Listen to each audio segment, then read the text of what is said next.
রাধে রাধে বন্ধুরা, অনেক দিন পরে আবার একটা ব্লগ নিয়ে আসলাম। দেখতেই পাচ্ছ খুব ভোরবেলা উঠে গেছি। এত ভোরে যে সূর্য উঠেনি, 4:30টার সময় উঠেছিলাম, কারণ আমাকে যেতে হতো একটু কলকাতা কাজে। তো শনিবার ছিল বলে সকাল সকাল উঠে আমাকে রান্না করতে হয়েছিল, যেহেতু বাইরের কেউ খাবে না। তো রাতের বেলায় আমি সব রেডি করে রেখেছিলাম, ভোরবেলা উঠেই রান্না বসিয়ে দিয়েছিলাম। খুব সিম্পল রান্নাই করেছিলাম, ভিন্ডি ভাজা, আলু পোস্ত, ডাল, ব্যাস, আর কিছুই করিনি। তাড়াহুড়াতে যেটুকু হবে সেটুকুই করেছিলাম। তো দেখতেই পাচ্ছ, তারপরে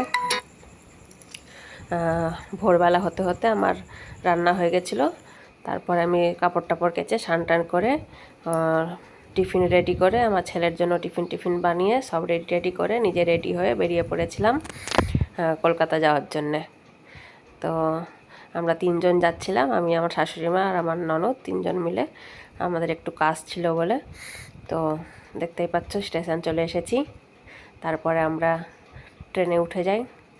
দিয়ে খুব ট্রেন লেট করেছিল, খুব অবস্থা খারাপ হয়ে গেছিলো।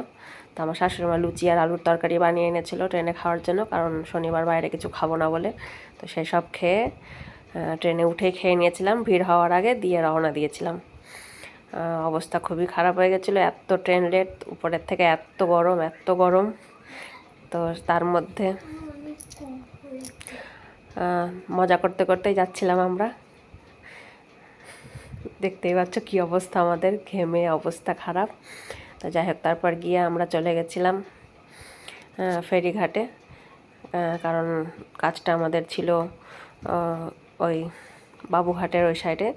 তো সেই জন্য আমরা ফেরিঘাট দিয়ে লঞ্চে পার করে গেছিলাম সেইখানে।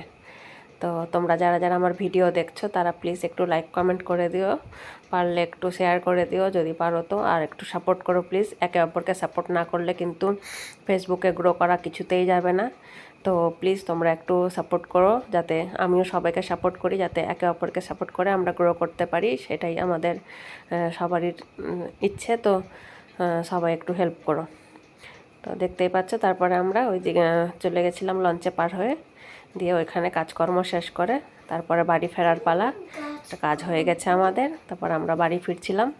তো আজকের ভিডিওটা এখানে শেষ করছি। সবাই ভালো থেকো, আর প্লিজ সবাই একটু লাইক কমেন্ট করে দিও।